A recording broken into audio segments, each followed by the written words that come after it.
President Donald Trump suggested raising the age to buy vaping products to 21 in a White House meeting on vaping this afternoon.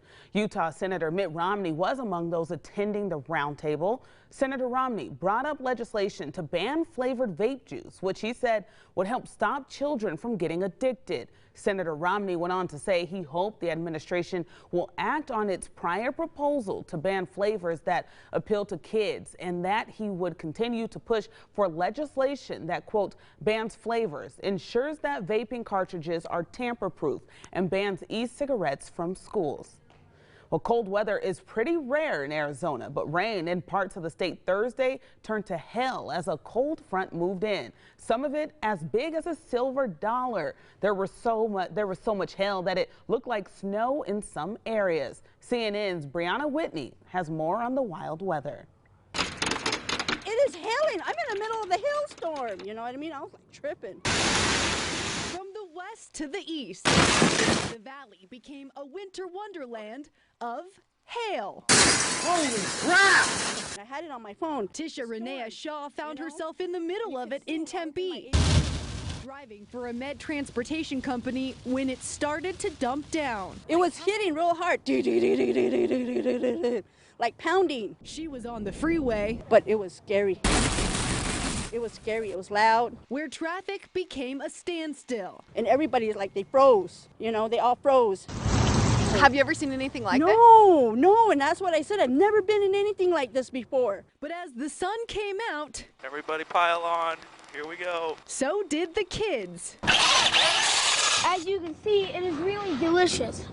And the dogs. We were do little balls and we would throw and she would catch it and eat it. And the horses. Got horses having a snow cone. And with all that water coming down on the desert, Tisha has one thing left to say. All this is a blessing, and just before Thanksgiving, Phoenix is going to be clean.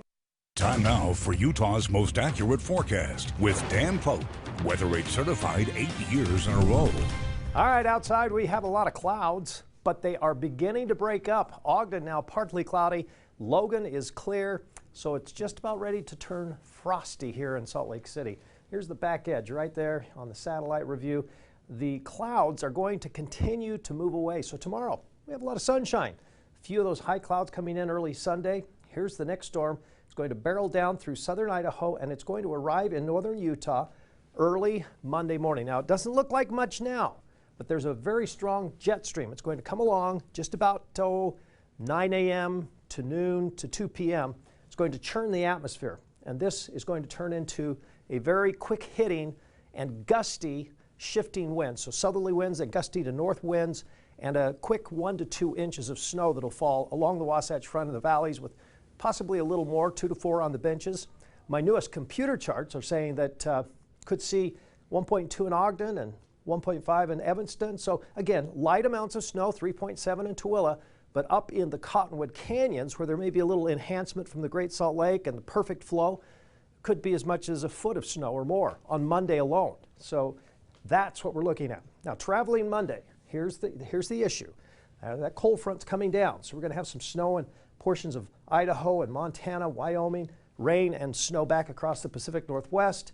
The east is going to be great for travel, so good news. So look what happens on Tuesday. The showers linger across the north, but here we go with a storm pushing out into the plain states, and the east looking pretty good.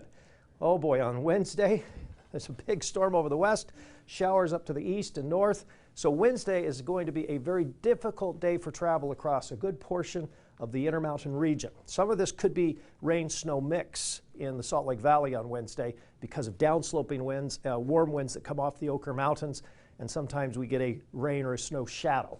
But that would still mean some heavier precipitation would fall in Ogden and Provo, and very favorable areas like the Solitude area, Brighton, and also Sundance up into the Ogden Valley would see pretty good snow out of a southerly flow storm. Here's your forecast for tomorrow, though. I think you're going to like it. It's going to be in the 40s and sunshine. A lot more sunshine tomorrow than we saw today, that's for sure.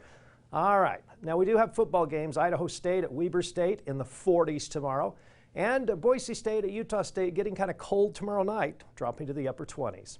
St. George, all right, we're getting ready. That first front comes through with some wind on Monday. And then we reset and get a pretty good chance for rain in the valleys, snow in the mountains, snow level about 4,500 feet. For the Wasatch Front, there's that snow Monday, slight chance Tuesday, and then Wednesday, Thursday, Friday, it's snow, snow and rain, snow, and it's all snow in the big time snow in the mountains. So good for skiing, snowboarding. Great for that, and good for snowpack. Yes. Terrible for travel, so be prepared. All right, Dan, thank you so much for the heads up there. Still ahead, as the holidays approach, local charities will do what they can to help meet the needs of those struggling in our community. How food banks are feeding hungry families.